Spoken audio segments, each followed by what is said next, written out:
mabuti nang napag-usapan na ito ngayon. Tintigan ni Sarah si Zephyr at sinabing, sa ganitong sitwasyon, maghiwalay na muna tayo. 2 araw na lang natitira bago matapos ang cooling off period ng ating annulment. Tapusin na natin to at ikaw nang bahala sa mga problema ng pamilya mo. Pagkarinig nito, biglang lumamig ang mukha ni Zephyr at tinitigan siya. Hindi ba't sinabi ko na sa'yo, hindi na tayo mag-uusap tungkol sa hiwalayan? Hindi, gusto ko pa rin pag-usapan, mariing sabi ni Sarah. Ayoko nang makasama ka, bagamat naaakit siya kay Zephyr. Napakaraming gulo ang dala ng kanilang relasyon. Si LV o Aurora, laging may hinahanap sa kanya. Gusto lang niya na lumayo sa mga to at mamuhay ng tahimik kasamang kanyang ama. Hindi mo na gustong makasama ako? Tumawa ng may pang-uuyamang lalaki. Handa kang talikuran ng pagsagip sa ama mo? Nang magalit si Zephyr, nakakatakot ang kanyang itsura. Parang naging isang leon na handa siyang sakmalin anumang oras. Pagkatapos ng hiwalayan natin, si Mrs. De Vera na magliligtas sa ama ko. Mahinang sagot niya. Ayaw niya si Zephyr ang magligtas sa kanya. Magkakaroon pa siya ng utang na loob dito. Nanlaki ang mga mata ni Zephyr at biglang dumilim ang kanyang ekspresyon. Kung walang pahintulot ko, hindi magagawa ng aking ina na iligtas ang ama mo. Natigilan si Sarah, namutla ang mukha. Bakit mo ako pinapahirapan ng ganito? Ayaw na ng lahat na magsama tayo. Bakit hindi na lang tayo maghiwalay at palabasin mo ang ama ko? Tinitigan siya ni Zephyr ng malamig. Kung maaari akong lumaban, hindi ba ako lalaban pabalik? Nagrabyado din naman ako. Pagkatapos ito tumalikod na si Zephyr. Ayaw nang ipagpatuloy ang usapan. Kuya, honey, tinawag ni Sarah dito. Hinabol niya ito, hinawakan ng braso at umiiyak na nagsabing, nakikiusap ako, pwede ba? Maawa ka sa akin. Bitawan mo ko. Marahas ni inalis ni Zephyr ang kanyang kamay sa braso nito at nagpatuloy sa pagbaba sa hagdan. Naramdaman ni Sarah ang pait sa kanyang puso. Gusto lang niyang mailigtas ang kanyang ama, ngunit bakit napakahirap nito? Bakit kailangan pa siyang pahirapan ng lalaki? Iniwan na ni Zephyr ang lugar na yon at habang siya'y paalis, nagmistulang malamig ng kanyang buong anyo. Senyalis na talagang galit siya. Hindi alam ni Sarah kung anong dapat niyang gawin. Paano niya maililigtas ang kanyang ama? Sa wakas, naisipan na niyang bumalik sa Cavite. May ilaw sa loob ng study room at malamang na naroon si Zephyr. Kagatlabing nag-isip si Sarah. Sa huli naligo siya. Nagpalit na isang sexing nightgown at pumunta sa study room. Kumakatok siya sa pinto. Walang tugon mula sa loob. Buong tapang na pinihit niya ang doorknob. Hindi nakalakang pinto. Ibinukas niya ang pinto at nakita si Zephyr na nakaupo sa swivel chair. Umiinom. Ang mga mata nito'y tila nangungusap ng lungkot at galit. Tumitigto sa kanya na parang binabasang kanyang puso. Biglang kinabahan si Sarah, ngunit hindi siya nagpatinag. Lumapit siya at ibinaba ang kanyang ulo sa mga binti ni Zephyr at mahina't malambing na nagsabing, Honey, huwag ka nang magalit ha. Malambot ang kanyang tinig, halatang naglalambing, ngunit walang emosyon ng gwapong mukha ni Zephyr at malamig na sinabi, Ano, nandito ka na naman para ibenta ang sarili mo? Para sa tatay mo? Natigilan siya nang itinulak siya ni Zephyr. Lumabas ka, ayaw katang makita ngayon. Kuya, lahat na ng maaaring itawag dito'y ginawa na niya. Bumagsak si Sarah sa sahig. Namumula ang ilong, dulot ng pagkakatulak nito sa kanya. Ngunit walang awa si Zephyr at inulit ang sinabi. Bumalik ka sa sarili mong kwarto. Kinagat niya ang kanyang labi. Minsan na niyang ginawa ito, humingi ng pabor para sa villa na yon. Ngayon, kaya niya ulit gawin yon. Matigas ang loob na bumangon si Sarah at muling kumandong kay Zephyr paharap. Huwag mo naman akong itulak. Naglalambing lang naman ako eh. Sinabi ko sa'yo na lumabas ka. Mainis na itinulak siyang muli ng lalaki. Ngunit hindi siya sumuko. Nagpipilit siyang manatili sa kandungan nito. Iniyakap niyang kanyang mga braso sa leeg nito. Honey naman, namumula ng kanyang mga mata. Si Zephyr ay tila naiinip. Hinawakan niyang bewang ni Sarah at hinila paharap sa kanya. Tinitigan siya na mapanglaw. Magsalita ka. Gusto niyang makita kung anong sasabihin nito. Natakot si Sarah sa kanyang ekspresyon at tumulo ang mga luha. Pumayag kang hiwalayan ako at hayaan mong lumabas ang tatay ko, okay? Walang puwang para sa negosasyon dito. Sinabi ko na sa'yo yan. Nakikiusap ako. Alam ko may ginawang mali ang tatay ko noon. Galit ka sa pamilya namin. Naintindihan ko. Parang hindi masabi ni Sarah ang nais pero kailangan niya at naglakas loob siyang magsabi ng matutulog ako sa tabi mo. Paliligayahin kita hanggang sa nais mo. Tapos siwalayan mo na ako at pakawalan ng tatay ko. Maliwanag ba yon? Ngumisi si Zephyr. Sa tingin mo ba ay kaakit-akit ang iyong katawan? Natigilan si Sarah at nasaktan ang puso niya sa mga sinabi nito. Napahiya siya sa bagay na akala niya ay totoo, ngunit hindi siya maaring sumukot sinabi sa isang malamyas na tinig. Pakiusap. Nagtangka siyang halikan ng asawa, saglit na umiwas to sa kanya. Bumaba ka. Hindi, git niya, kinapaka pa niyang katawan ni Zephyr. Siya ay nakasuot lang na manipis na nightgown, ang kanyang katawan ay kumikiskis sa balat nito. Nakaramdam ng init si Zephyr, agad siyang binuhat nito patungo sa lamesa. Hinihingi mo to ha, pagbibigyan kita. Agad hinalikan niya si Sarah, nadaglian namang tumugon sa kanya. Hinahawakan nilang isa't isa na parang mga minamasang tinapay. Alam ni Zephyr na kaya tong ginagawa ni Saray para sa kanyang ama na nais niyang makalaya kaya nanggigigil siya nagagalit. Halos bigayin ni Zephyr ang katawan ni Sarah. Madi niyang pinipisil ang katawan nito kaya napapasigaw to sa sakit. Bawat pagpisil ni Zephyr sa kanya ay nagiiwan ng samot-saring marka. Lumayo si Zephyr saglit sa kanya. Ang titig nito'y nakakamatay. Inaaro kung ano ang nasa kaibuturan ng kanyang puso. Ang hindi matanggap ni Zephyr ay handa ni Sarang ibentang sarili para sa ama nito na hindi ito nakikipagtalik sa kanya kung hindi dahil sa tatay nito. Bigla niyang pinisil ang bewang ni Sarah. Aray! Reklamo ni Sarah. Huwag mo masyadong diinan, nasasaktan ako. Masakit? Napangisi si Zephyr sa narinig. May pagkasarkastiko ang ngiti nito na para siyang tinutuya. Inangkin niya si Sarah sa ibabaw ng mesa. Halos madurog niya ang mga buto nito sa tindi ng ginagawa dito. Pagkatapos ng kanyang pagsalakay, lupaypay na lupaypay ito sa sahig at hindi na nakatayo pa. Kinabukasan, nagising si Sarah na nasa sariling kwarto na siya. Ang kanyang katawan ay puno ng mapupulang marka. Marahil wala na si Zephyr. Hindi siya nag-aksaya ng panahon, hindi ito maaaring umalis. Kahit nakapantulog lang, nagmamadali siyang nagtungo sa ibabat na abutan pa doon si Mr. Jomar. Ibig sabihin, naroroon pang asawa niya? Agad niya itong nilapitan at tinanong. Nasaan ang boss mo? Napalunok naman ito, hindi magawang tumingin sa kanya. Nakabiling ang ulo nito na sumagot. Nasa study room pa siya, ma'am. Lalo na nitong iniwas ang mga mata sa kanya. Nagmamadali siyang pumanik sa study room, saka tinulak ang pinto. Itinatali ni Zephyr ang kanyang kurbata, ngunit hindi ito maayos-ayos. Nakailang ikot na siya doon, wala pa rin. Ang kanyang mga braso ay nangangawit na, ngunit hindi pa rin niya ito magawa. Nilapitan siya ni Sarah. Ako nang gagawa niyan. Hindi na siya tumanggi. Nahawakan ni Sarah ang tie ng kanyang sinusuot. Sumulyap siya sa babae. Si Sari natatakpan ng mga pasang maubi-ube, ang kanyang maliit na mukha'y kulay rosas at siya'y nakakakit-akit. Mas magandang itsura niya ngayon kaysa kagabing inaangkin niya. Hindi na siya nagsalita at inabot dito ang kurbata. Inayos ni Sarah ang kurbata at binili na niya si Zephyr. Zephyr, huwag mo kalimutang magtungo bukas sa cab. 10:00 ang appointment natin doon. Pagkasabi niya doon, si Zephyr ay naging madilim ang mukha. Ang itsura nito'y talagang nakakatakot. Hanggang sa matapos niyang ikabit ang tie nito at talikuran siya, hindi man lang ito nagsalita ng kahit na ano. Nakaramdam siya ng malamig na hangin na humampas sa kanyang katawan. This is it. Magiging malayo na kaming pareho. Baka kapiling ko na ang aking ama at hindi na ako masasaktan ng ganito. Ang ipaglaban ng aming kasal ay lubhang nakakapagod. Wika niya sa sarili. Bukas ay ang katapusan na ng lahat. Wala siya sa sarili buong maghapon. At pagsapit ng gabi, hindi umuwi si Zephyr sa bahay. Bukang pumayag na siya, nakangiti ngunit may lungkot ang kanyang tinig. Bahagyang gumaan ang pakaramdam ni Sarah, subalit may halong pagkadismaya. Kinabukasan, maaga siyang nagising at bigla siyang nakaramdam ng matinding lungkot. Ngayon makukuha na nila ang kanilang hiwalayan at mula ngayon, magkakaroon na sila ng malinaw na hangganan. Alam niyang ito na ang hindi maiwasang katapusan, ngunit nararamdaman pa rin niya ang matinding pagkadismaya, lungkot at pagkahunghag. Tinitigan niya ang kisame ng ilang saglit, bumuntong hininga at dahan-dahang bumangon. Habang nakaupo sa harap ng dresser, kinuha niya ang kanyang mga dokumento. Sinuri ang mga ito at isa-isang inilagay sa kanyang bag. Nang pababa na siya ng hagdan, sinalubong siya ni Aling Lydia. Ma'am, handa na ang almusal. Tiningnan niya ang matanda at biglang namula ang kanyang mga mata. Maghihiwalay na sila ni Zephyr at balang araw, aalis din si Aling Lydia dito. Sa huli, magiging mag-isa na lang siya. Ma'am, ano nangyari sa inyo? Napansin nitong umiiyak siya kaya lumapit at puno ng pag-alala at inabot sa kanya ang isang tissue.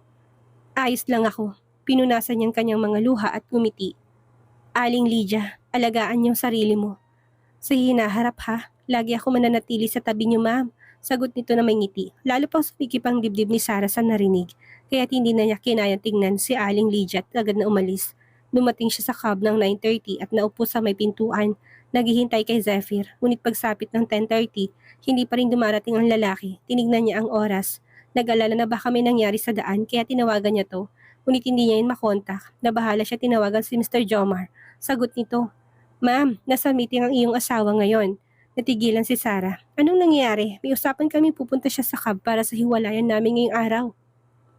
"Hindi kasama sa schedule ni Sir ang pagpunta dyan ngayong araw," sagot nito. Kumunot ang kanyang noo.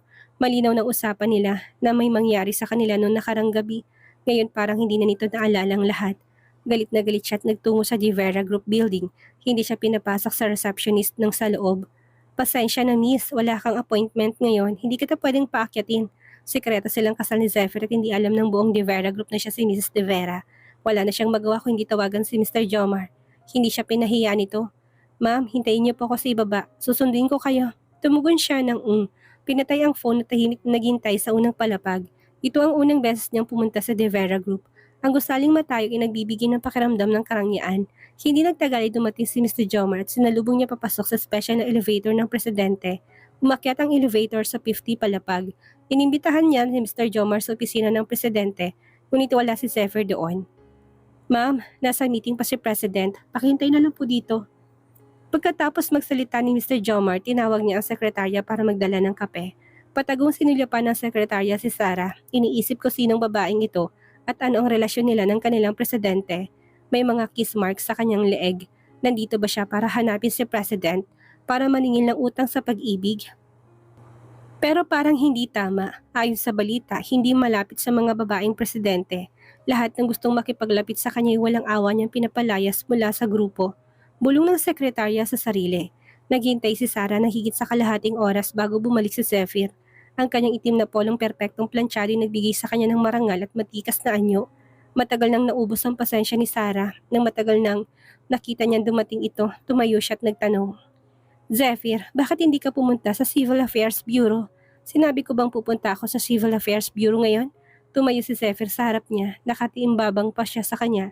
Napatigil si Sarah. "Pero malinaw na nangako ka nung isang gabi sa akin. Anong pinangako ko?" Balik na tanong niya.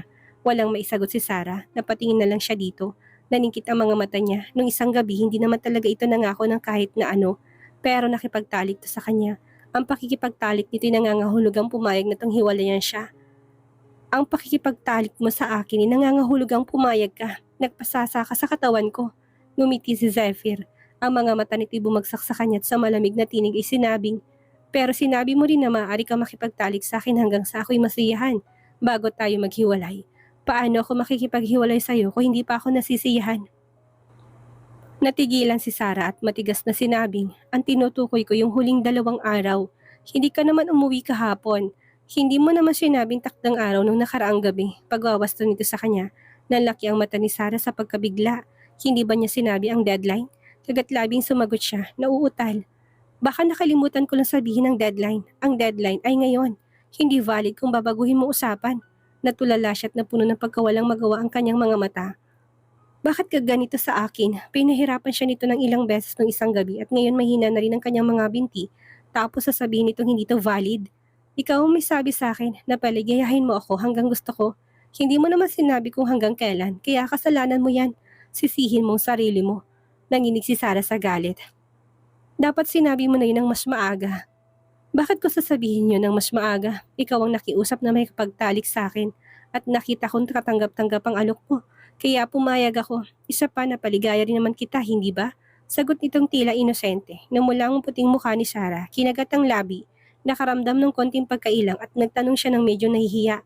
"Gaano katagal mo gustong makatabi ako sa pagtulog o magpasasa sa aking katawan?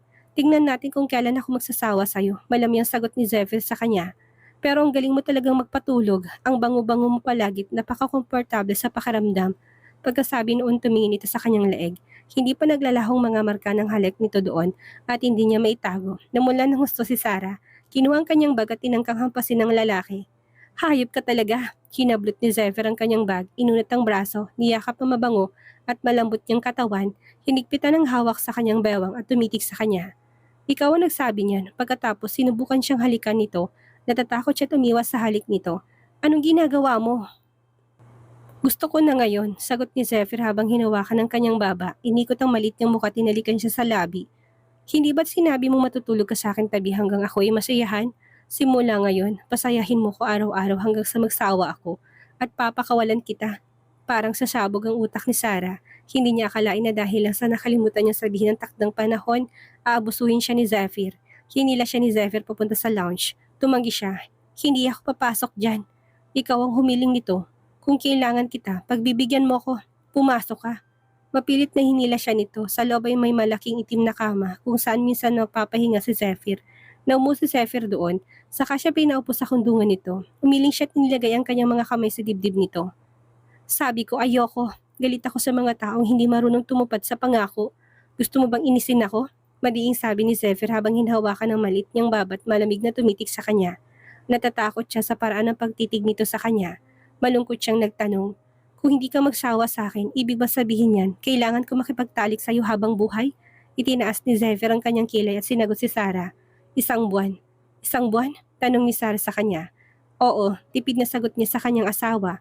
Pinanindigan mo ba ang sinabi mo? Tanong ni Sarah. Natatakot na baka bawiin ni Zephyr ang kanyang sinabi. Narinig niya ang cooling off period ay 1 buwan at maaari na silang makakuha ng pipirmahang papeles tungkol sa kanilang hiwalayan. Kung hindi, mawawala na yun ng bis at maglakad na naman sila ng bagong papeles para sa kanilang magiging hiwalayan. Nag-isip siya sandalit muling nagtanong. Pagkatapos ng 1 buwan, hindi mo napipigilan ang paglaya ng tatay ko? Tumango si Zephyr, ngunit natiling madilim ang kanyang mga mata. Galit yon na parang ayaw pumayag. Walang nagawa si Sarah kung hindi ang pumayag.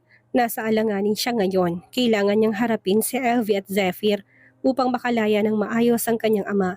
Kaya't sumang-ayon siya. Deal. Tinitigan siya ni Zephyr at sinabi ulit, pasayahin mo ko ngayon. Namula siyang bigla. Hindi ko kaya. Hindi ba't kinaya mo kagabi? Kahit pa tinutulak siya ni Zephyr ay pilit pa rin siyang dumidikit dito. Nanghas lang ako kagabi. Sinubukan ko lang, medyo nahihiyang sagot niya. Ngayon hindi na, parang hindi ko na kaya. Pagkatapos nangyari kagabi, wala na siyang lakas ng loob na gawin ulit iyon ngayon. Tingnan natin kung manghas ka ulit. Hinila ni Zephyr pabukas ang kanyang damit. Namula siya sa kabat gustong alisin ang kamay nito, ngunit mariing sinabi nito sa kanya. Bawal kang tumanggi, hindi siya kumilos. Nakaupo siyang nakatungo sa kandungan ni Zephyr, tila isang helpless na batang na wala ng kakayahang lumaban. Biglang nadama ni Zephyr ang labis na pagnanasa. Paano siya naging ganito kasunurin ngayon? Dati kapag lumalapit pa lang ako, parang kukunin ko na ang buhay niya. Ngayon nagpaubaya na siya, lalo lang siyang nag-init. Biglang naalala ni Sarah, wag dito sa opisina mo, sino maglalakas loob na pumasok dito? Bulong ni Zephyr, malapit sa kanyang tenga. Malalim at garalgal ang boses, lalo nagpadagdag sa tensyon sa kanyang puso. Nang halos malunod na sila sa init na sandali, biglang may kumatok sa pinto. Sir, nandito na po si Mrs. Aurora. Tawag ni Mr. Jomar mula sa labas na marinig ta biglang natauhan si Sarah at tinulak niya si Zephyr na nagmamadali. Nandito na si Aurora, aalis na ako. Tumingin sa kanya si Zephyr ng mga matay puno ng pagnanasa. Muli niya itinulak ang lalaki, may halong inis sa mga mata niya. Narinig mo ba? Hindi na siya pinilit ni Zephyr. Tumayo ito't sa garalgal na boses ay sinabing, umuwi ka ng maaga mamaya. Halos wala ng dugo ang kanyang mukha. Huwag ka na umuwi. Tawagan mo na lang ako para makita tayo at makapag-usap sa labas. Ayaw na niya makasama sa isang bubong si Zephyr. Kung may dapat silang pag-usapan, sa labas na lang, dapat sila magkita. Pagkasabi niya noon, nagbagong ekspresyon ni Zephyr. So parang binibenta mo na talagang sarili mo kapag ganyan ang iyong ninanais. Nagkasundo na tayo, yun na yun, sagot niya. Ayaw na niyang lumalim palalo ang kanilang ugnayan dahil baka mahulog na naman siya at hindi na siya makaahon. Mas lalong sumama ang itsura ni Zephyr at malamig na tinig na bumulong. Talagang malawak ang isip mo, Miss Loizaga. Matapos ang sarkastikong pahayag, lumabas na ito ng silid. Pagkasara ng pinto na natiling nakaupo si Sarah, nakatungo ang ulo. Gusto na sana niyang umalis ngunit dahil nasa labas si Aurora, kailangan niya maghintay hanggang umalis to bago siya makalabas. Zephyr, tawag ni Aurora nang pumasok siya sa opisina, dala-dalang isang termos na may sabaw. Napadaan lang ako dito, kaya naisipan kitang dalawin. Tinignan ni Zephyr ang dala niyang termos at walang emosyong sumagot. Salamat. Gusto ko sanang humingi ng tawad sa nangyari kahapon. Lahat ng yun ay dahil sa pag-alala ni Annie. Kung alam ko lang nakagagawan pala yun ng mga fans, hindi ko sana inabalang mama mo para humingi ng tulong. Malambing na sabi ni Aurora. Nakatingin siya kay Zephyr. Hindi naman niya kailangan ng mga fans na sumugod kay Sarah. Kaya hayaan na lang niyang mga to. Pianista siya at hindi artista. Kaya hindi mahalaga sa kanyang mga yon.